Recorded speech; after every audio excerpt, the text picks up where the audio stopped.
નારાયણ ભગવાનની જય.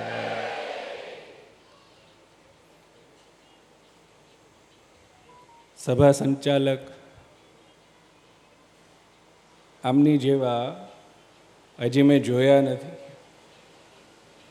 એમણે એટલી સરસ એક પોઈન્ટમાં વાત કરી કે મહારાજનો અગ્નિ સંસ્કાર થયો ત્યારે અહીંયા ભીડ જોવા મળી હતી, અને ત્યાર પછી કેપી સ્વામીની મહેનતથી આજે ખુલ્લા દિલથી કહેવું પડે કે માત્ર ને માત્ર કેપી સ્વામીની મહેનતથી ફરી આ સ્થાન જાગતું થયું છે. મારે 3 વાત કહેવી છે. એમાં સૌથી પહેલાં ભગવાને અનેક નામો છે ભગવાનના, અને અનેક શાસ્ત્રોમાં અનેક કથાઓ લખાણી. રામાયણમાં કથા છે, નારદજી ભગવાન રામ પાસે આવ્યા અને ભગવાન પાસે માગ્યું કે તમારા અનેક નામો છે, એમાં રામ નામ ભક્તો જપે અને મોક્ષ માર્ગને પામે, સૌથી શ્રેષ્ઠ નામ થાવ, આવો આશીર્વાદ આપો. એ સમયે ભગવાન રામે એ આશીર્વાદ આપ્યો. આવી અનેક કથાઓ શાસ્ત્રોમાં પ્રચલિત છે, પણ એ તમામ નામોમાં શ્રી કૃષ્ણ નામ મહારાજે પોતે ગ્રાહ્ય રાખ્યું. કૃષ્ણ વલ્ભાચાર્ય એટલે કૃષ્ણ વલ્લભ નામ છે. આચાર્ય એમની પદવી છે. આચાર્યનો અર્થ થાય ગુરુ. સંસ્કૃત શબ્દ છે આચાર્ય. આચાર્યનો અર્થ થાય ગુરુ. કૃષ્ણ શબ્દ એટલો બધો અર્થસભર છે. 4-5 દિવસની કથા કરો ને ખાલી આ એક શબ્દ ઉપર કે કૃષ્ણ છે શું, શબ્દ કહેવા શું માગે છે, તો દિવસો ઓછા પડે એવો સાર ગર્ભિત શબ્દ છે. પણ એની જે મેઇન વ્યાખ્યા છે, કર્ષતિ આકર્ષયતિ સ્વસ્મિન સ્વભક્ત ચેતાંસી ઇતિ કૃષ્ણ. જે પોતાના ભક્તોના મનને પોતાના સ્વરૂપમાં આકર્ષિત કરી લે એને કૃષ્ણ કહેવાય.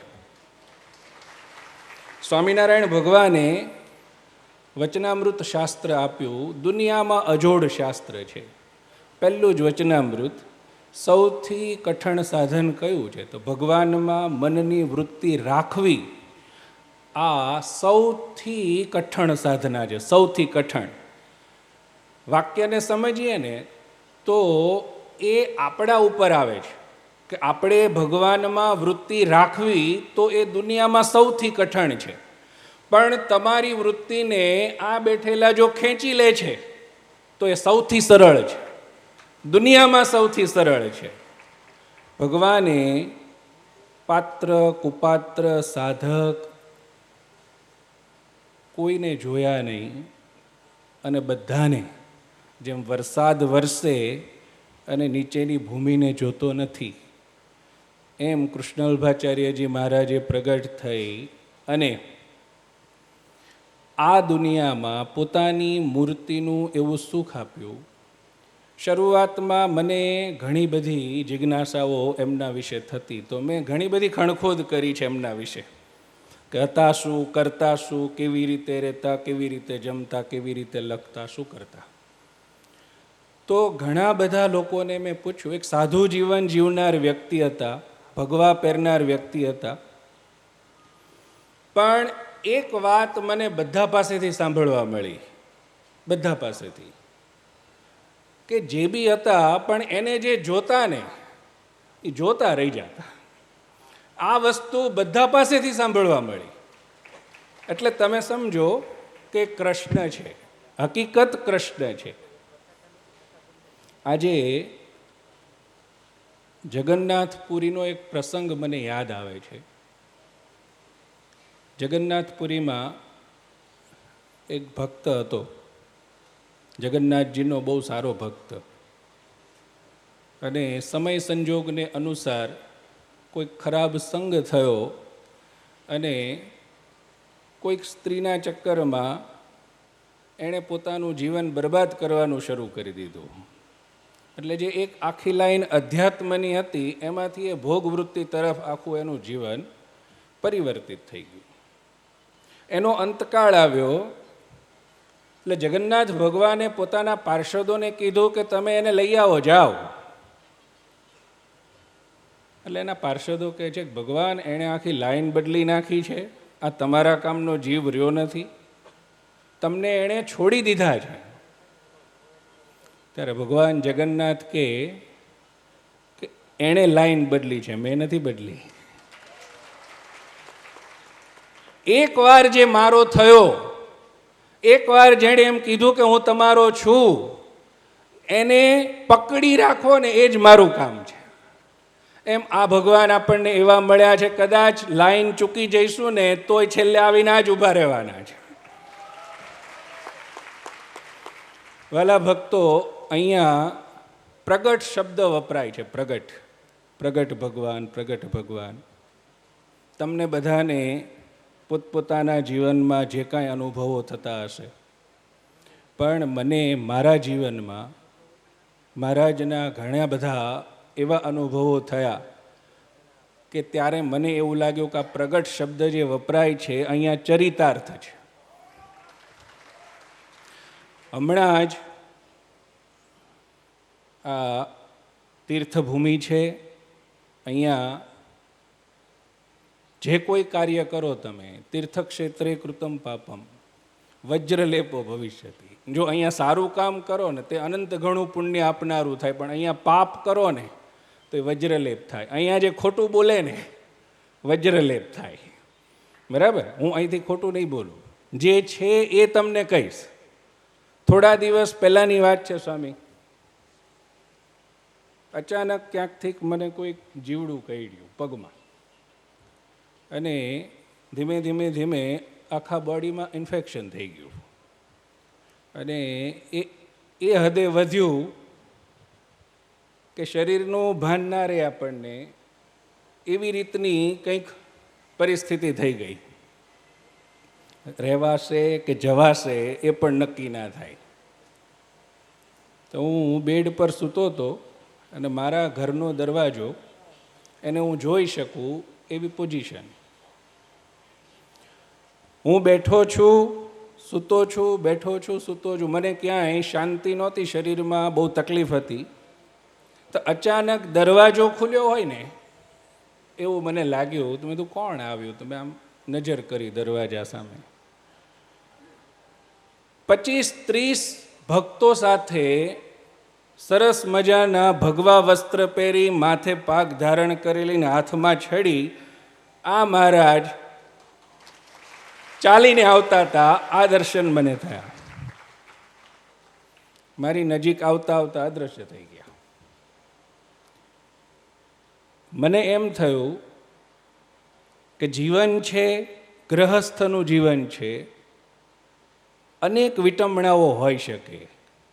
વિટંબણાઓ એની છે કે જે આપણને જોઈએ છીએ ને એ નથી મળતું. બીજું ભગવાને ભલે ગમે એટલું દીધું છે, પણ આપણી વૃત્તિ જ્યાં સ્થિર થઈ ગઈ છે, મારે મર્સિડીઝ જોઈએ છીએ, પછી ભગવાને હોન્ડા સિટી આપી છે એની ગમતી નથી, તકલીફ ત્યાં છે, એમાં આપણને હજી આગળ જોઈએ છીએ.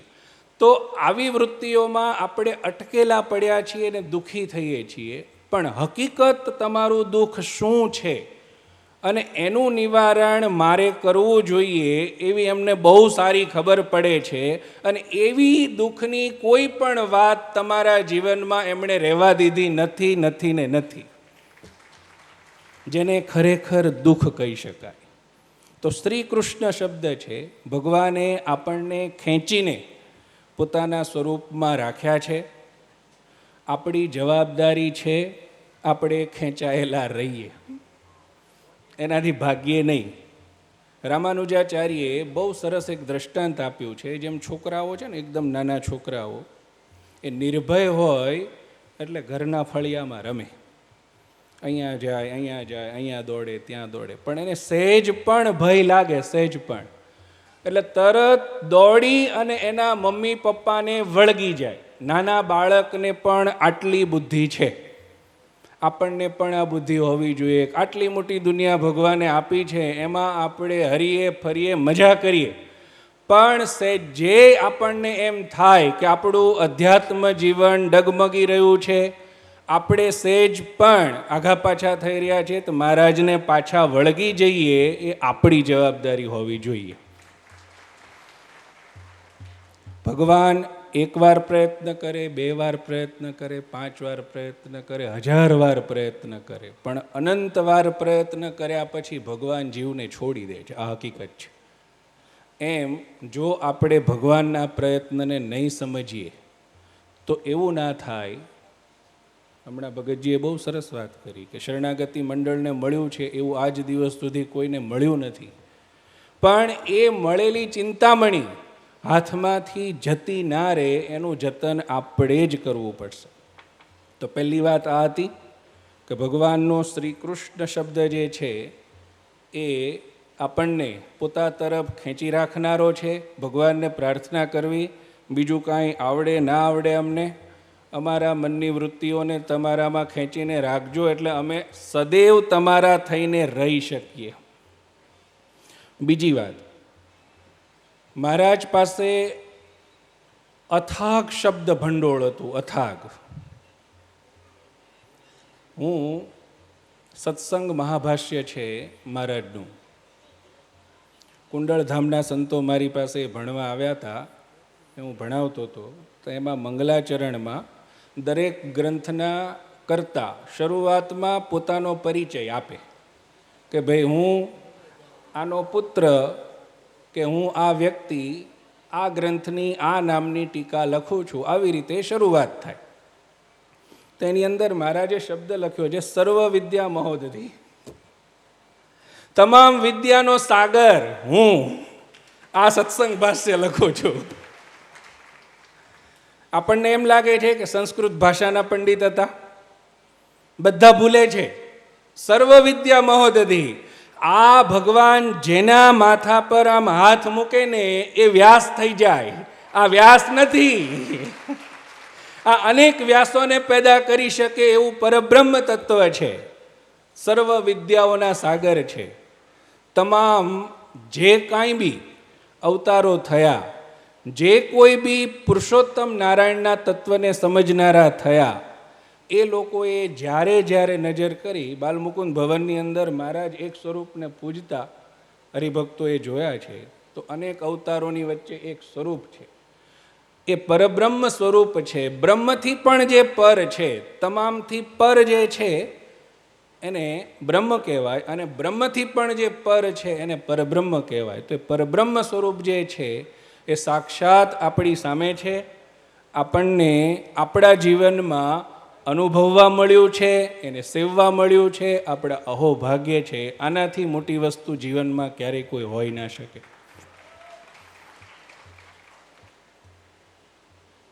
અથાગ શબ્દ ભંડોળ હોવા છતાંય પોતાના આશ્રિતોને એક શરણાગતિ મંડળ આવો શબ્દ આપ્યો ભગવાને. મને ઘણીવાર એમ થાય કે શરણાગતિ મંડળ શબ્દની હું આ મંડળને કથા કરું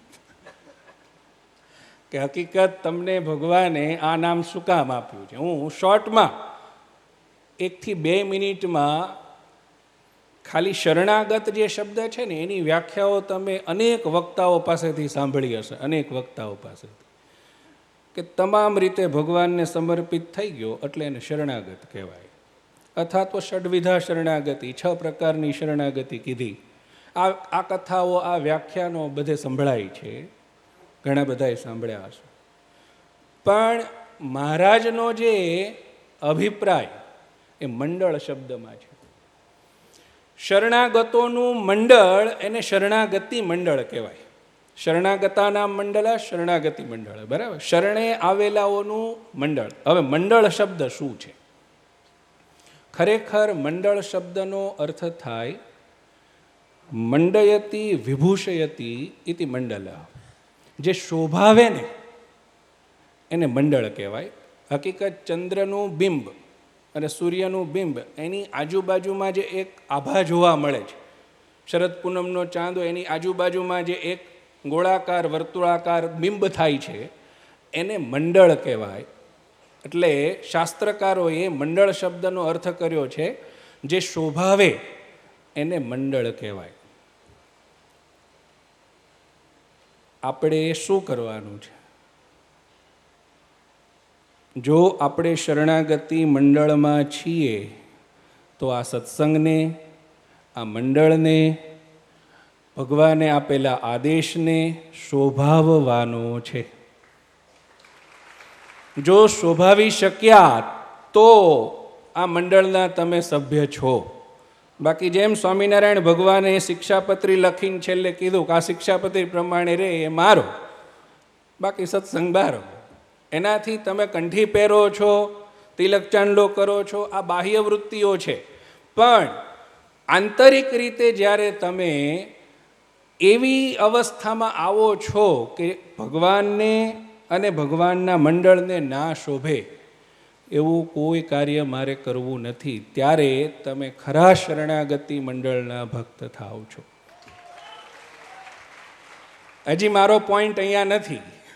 આ બધી થોડીક હાઈ લેવલની વાતો છે. આપણું જીવન અત્યારે એટલું ભૌતિક છે કે આમાં તમે કોઈકને કહો ને કે ટીવી ના જોઈશ, બહાર ના ખાઈશ, આવું ના કરીશ, અહીંયા ના ફરીશ, તો તમે નહીં અને તમારા પરિવારમાં તમે ક્યાંક ફસાયેલા છો.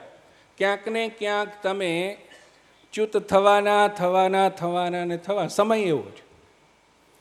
પણ મંડળનો બીજો પોઈન્ટ, મંડળ ત્યારે જ શોભા કરે છે કે જ્યારે એ અખંડ હોય.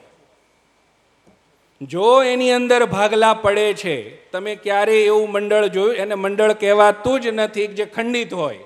અડધું આયા હોય, અડધું આયા હોય, અડધું આયા હોય, અડધું, એને વેર વિખેર કહેવાય, એને મંડળ ન કહેવાય. તાળી પાડો.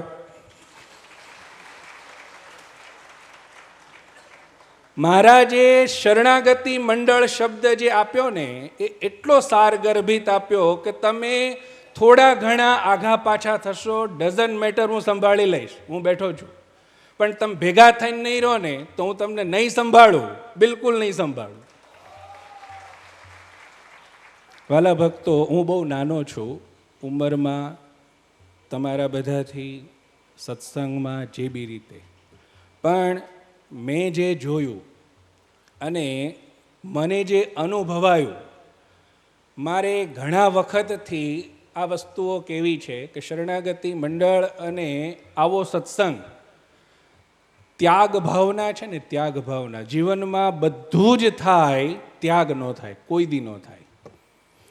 મેં વંથલી હરિભક્તોના દર્શન કર્યા, કુકાવાવ દર્શન કર્યા, પોતાના ઘરબાર છોડીને ભગવા વસ્ત્રો પહેરીને કોક મહિનો, કોક 2 મહિના, કોક 3 મહિના, 6 મહિના પોતાના પરિવારને ભૂલીને એ ભક્તો ત્યાં સેવા કરે છે. આ ત્યાગ સરાહનીય છે. આ અહીંયા જોવા મળે છે. એનો મતલબ શું છે કે મહારાજે બહુ ગજબ સત્સંગ આપ્યો છે, બહુ ગજબ. નહીં તો ભૂપેન્દ્રભાઈ ભરૂચવાળા એને અમેરિકા લઈ ગયા, અઠવાડિયા સુધી એને સારું લાગ્યું, પછી એક દિવસ રાતે બેઠા બેઠા રોવે. તમે પૂછ્યું શું થયું? તો કે ઘર યાદ આવે છે. અમેરિકા લઈ ગયા તો એ ઘર યાદ આવતું હતું. બરાબર? માણસ દુનિયાના ગમે ખૂણામાં જાય એને ઘર ભૂલાતું નથી. એનો છોકરો, એનો પરિવાર એની અવમાનના કરતા હોય, અવગણના કરતા હોય, ભર્ત્સના કરતા હોય, સહેજ જે એનું કાંઈ ચલાવતા ના હોય ને તોય એને ઘર આંબરે. આ હકીકત છે. બરાબર? જ્યારે આ ભક્તોને ભગવાનની મૂર્તિનું ત્યાં એવું સુખ આવે છે કે બધું ભૂલીને 2 મહિના, 3 મહિના, 6 મહિના ત્યાં રહે છે. બરાબર? એનો મતલબ છે કે તમને ભગવાને જે આપ્યું છે એક સાધુ જીવન જેવી રીતે જીવી શકે એવું ગ્રહસ્થમાં રહીને તમે જીવી રહ્યા છો, એનો મતલબ કે આ બહુ ઊંચી સ્થિતિ છે, બહુ ઊંચી સ્થિતિ છે. પરંતુ દુઃખની વાત મને એ લાગી કે આટલી મોટી મહારાજની મહેનત અને આટલી મોટી મહારાજની આપેલી સમજણ, એ છતાંય એક મનુષ્ય સહજ સ્વાભાવિક ભાવે નાની મોટી આપણને એકબીજાની જે તકલીફો કે એકબીજાના સ્વભાવનું ઘર્ષણ જેને આપણે સહન ના કરી શક્યા, પેલા ભગત હોય તો મારે જરાક અહીંયા નથી આવવું, આ વૃત્તિઓ તમને આ મંડળથી દૂર કરી રહી છે. જ્યારે ભગવાન બધું જ આપી દે ને ત્યારે એક પોઈન્ટ કોક એવો મૂકે કે જે તમારી પેલી સાપ સીડી હોય ને એમાં નાગ હોય, સાપ સીધો છેલ્લે લાવીને મૂકી દે, એમ આ મંડળમાં ભગવાને એટલું સરળ કરી નાખ્યું કે તમને સીધા 99 સુધી પહોંચાડી દીધા. પણ આ એક સાપ એવો મૂક્યો છે કે જે તમને સીધા છેલ્લે લાવીને મૂકશે. એકબીજામાં પરસ્પર દિવ્ય ભાવ જ્યાં સુધી નહીં થાય, દૈહિક ક્રિયાઓને જ્યાં સુધી આપણે એક બાજુ મૂકી અને આ ભગવાન અનાદિ શ્રી કૃષ્ણ નારાયણનો જીવતો જાગતો મુક્ત છે, આ પરિસ્થિતિ આપણા દિમાગમાં નહીં બેસે ત્યાં સુધી તમે ગમે એટલી વાતો કરશો કે ગમે એટલી માળાઓ પહેરશો કરશો, પણ શરણાગતિ મંડળ શબ્દ જે આપ્યો, હું ઘણી વખત વિચારું, અમારા સંસ્કૃત સાહિત્યમાં એક નાની કથા આવતી કે એક બાપને 4 દીકરા હતા. 4 દીકરા મોટા થઈ અને પોતપોતાની લાઈને ચડી ગયા. પછી એક દીકરો કે આ 3 જણ જે કરે છે એની બરાબર નથી, હું જે કરું છું એની બરાબર છે. બીજો એમ કે હું જે કરું છું એની બરાબર છે, ઓલા 3 કરે છે બરાબર. તમે વિચારો કે એક ડૉક્ટર થયો, એક એન્જિનિયર થયો, એક આ થયો તે થયો. ડૉક્ટર એમ કહે છે હું જે કરું છું એ જ બરાબર છે, ઓલા બધા કરે ને બરાબર નથી. એ બાપને ક્યારેય જીવતા સુખ થાય? એણે 4 જણને ભણાવ્યા ગણાવ્યા, બહુ ઊંચા લેવલ પર એને લઈ ગયા, પણ એ છતાંય એ પિતાને ક્યારેય માનસિક શાંતિ નહીં થાય જો એ 4 જણા સંપીને નહીં રહેતા હોય.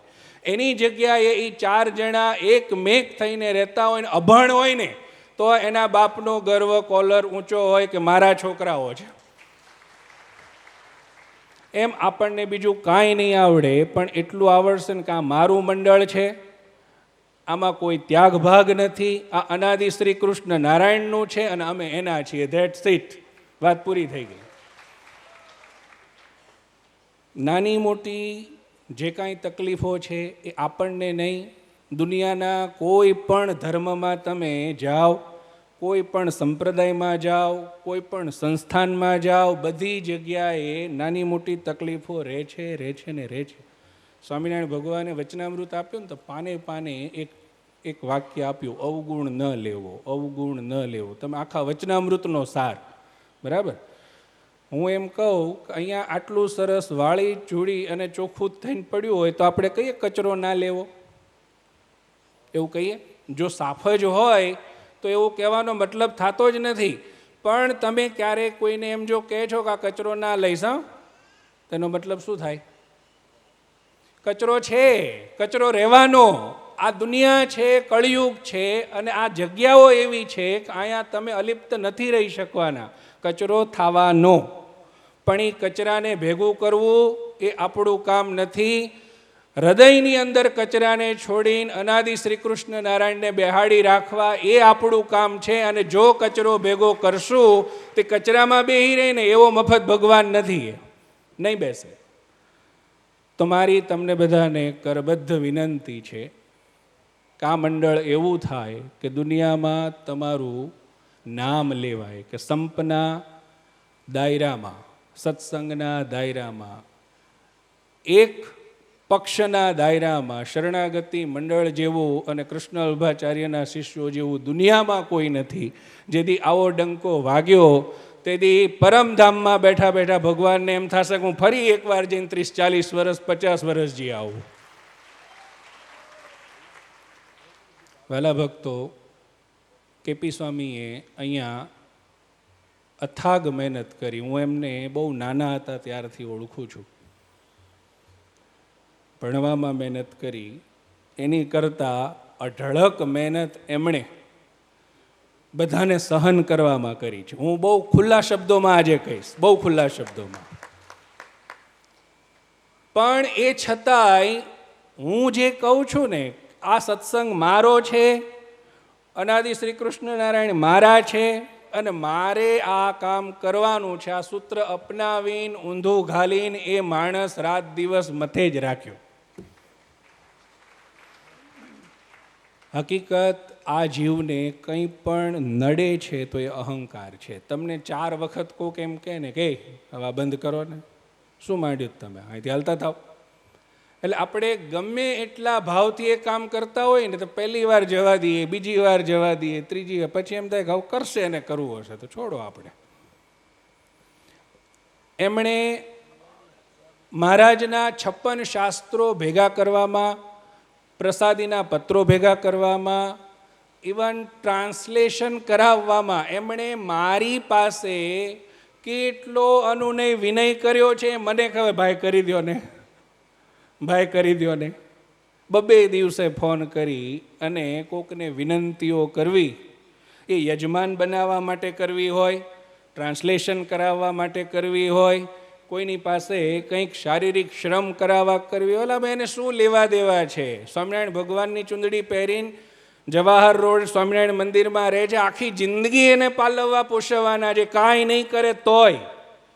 તો શું કામ એ માણસ આટલી બધી મહેનત કરે છે? એમની પાસેથી મંડળ શબ્દનો અર્થ બધાએ શીખવા જેવો છે કે આ મારું છે અને એને શોભાવવું એ જ મારા જીવનનું ધ્યેય છે. અહીંયા આજે મહારાજના પ્રસાદીનો સંગ્રહ જે થયો, વાલા ભક્તો, તમે જીવ કાઢીને, હમણાં સભા સંચાલકે કીધું કે ભગવાનની પાઘ, મહારાજે રાજી થઈ અને જે તે સમયે તમને જે વસ્તુઓ ભેટ તરીકે આપી હોય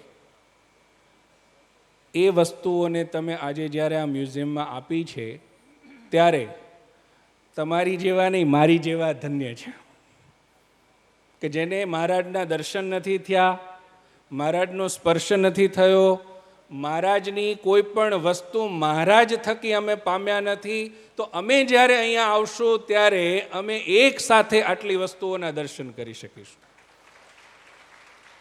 આજે કોઈની પાસે એવો સમય નથી કે એક એક ભક્તોના ઘરે જઈ અને એક એક પ્રસાદીના દર્શન કરે.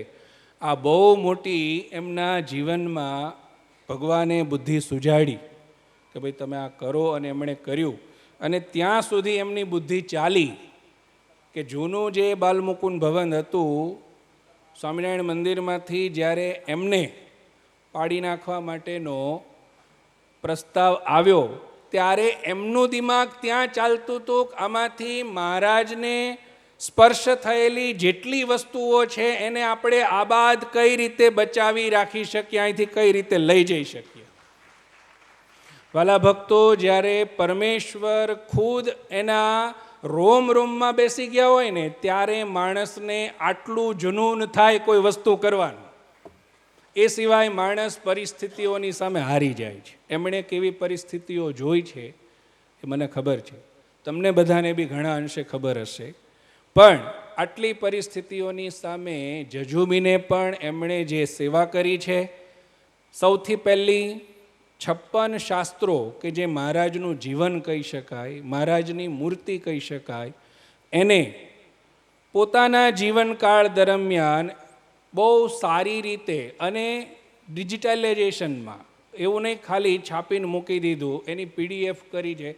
જે રીતે જમાનો જઈ રહ્યો છે એ રીતે એમણે એમની સાચવણી કરી છે. આ એક જ કામ એમના જીવન માટે ઇનફ હતું, આ એક જ.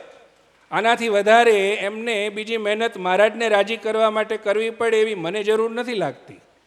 પણ એ છતાંય એ કામ પૂરું કરી બીજું કર્યું, બીજું પૂરું કરીને ત્રીજું, એ સતત મહેનત કરે છે. મારી તમને બધાને હાથ જોડીને એટલી વિનંતી છે કે એમની મહેનતમાં આપણે જો કોઈ હાથ લંબાવી અને એમને સેવા અર્પિત ના કરી શકીએ તો એક કામ જરૂર કરી શકીએ, મોઢેથી બોલી શકીએ કે જૂનાગઢમાં બેઠો સાધુ જે કરે છે ને, ભલે નાનો છે પણ સરાહનીય કામ કરે છે.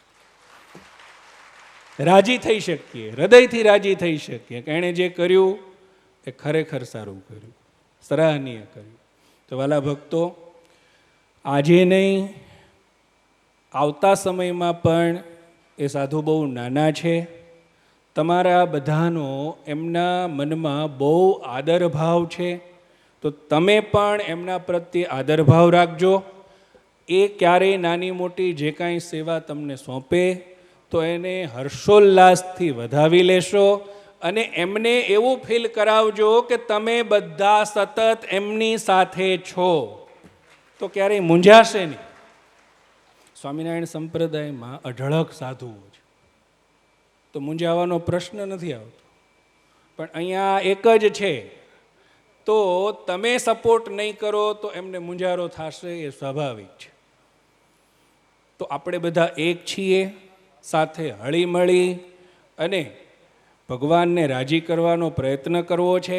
તો એમને ક્યારેય એકલતા ના લાગે, હજુ એમના મનમાં ઉત્સાહ જાગે કે આપણે શરણાગતિ મંડળ માટે શું ના કરી છૂટીએ. એમનું જીવન જ્યાં સુધી રહે ત્યાં સુધી ભગવાન એમને એમના દિમાગમાં સતત એવા ને એવા વિચારો આવે. તમે જુઓ કે જે તમારા માટે જ ફાયદામાં છે, તમારા માટે નહીં, તમારી આવનારી પેઢીઓ માટે પણ ફાયદામાં રહેશે, એવા એમના ઉમદા વિચારો છે.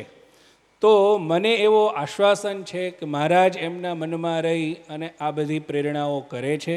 આપણે પ્રેરણાઓને વધાવી લઈએ અને હંમેશા એમને એવું ફીલ કરાવીએ કે અમે તમારી સાથે છીએ. બીજી એક વાત, આજે જ્યારે અહીંયા સરસ મજાનો પ્રસંગ છે ત્યારે માફી માગવાની છે. ભગવાનને સાક્ષી રાખી અને જે કોઈ ભક્તોએ, એમાં હું બી આવી ગયો, તમને નાના મોટા પાયે ઘણી વખત આપણને ખબર નથી હોતી કે મેં આમને શું કહી દીધું, શું એમના હૃદયને ઠેસ પહોંચાડી ગયું. પણ તમામના હૃદયની અંદર પ્રગટ ભગવાન બિરાજેલા છે અને એમના સુખી દુઃખી થવાથી પ્રગટ ભગવાન સુખી દુઃખી થાય છે. તો વાલા ભક્તો, આજે આપણે અહીં આવ્યા છીએ તો વક્તા સ્થાને બિરાજમાન કેપી સ્વામીને આપણે પ્રાર્થના કરીએ કે જાણે અજાણે જે કાંઈ તમને અમે સારી વસ્તુમાં સપોર્ટ કર્યો હશે એ ઠીક છે, પણ જો અમારા કોઈ વર્તનથી અત્યાર સુધીમાં તમને દુઃખની લાગણી અનુભવાણી હોય તો અમને પોતાના જાણીને માફ કરજો અને હવે પછીથી અમે સતત તમારી સાથે છીએ, આવું અમારી સાથે હેતભાવનું વર્તન રાખજો. કાંઈ જ પ્રસાદીની વસ્તુઓ હોય કે બીજું કંઈ પણ હોય, બધું છેલ્લે અહીંયા જ પડ્યું રહેવાનું છે. એકબીજા પ્રત્યેનો હેતભાવ, પ્રેમભાવ અને ભગવાન પ્રત્યેની લાગણીઓ એ જ ઉપર જવાની છે, આપણી સાથે આવવાની છે. તો વાલા ભક્તો, આજના દિવ્ય પ્રસંગમાં મારા જીવનમાં મને આ દર્શનના લાભ મળ્યા અને અહીંયા આવી અને કૃતાર્થ થવાનું જે આનંદ થયો એના માટે હું તમામ આયોજકોનો આભારી છું. અને અમે હજી પ્રાર્થના કરીએ છીએ કે તમારા મનને તમે રોકશો નહીં. જેટલી ભાવનાઓ તમારા મનમાં આવે, જ્યાં સુધી ભગવાને શરીર રાખ્યું, મુક્તાનંદ સ્વામીને મહારાજે કીધું હતું ને, શરીર રહે ત્યાં સુધી ગ્રંથ લખો. એમ કોઈ વિરોધ કરે કે ભાવ આપે કે પગે પડે, તમે તમારે જે કરવાનું છે એની કરે જ રાખજો.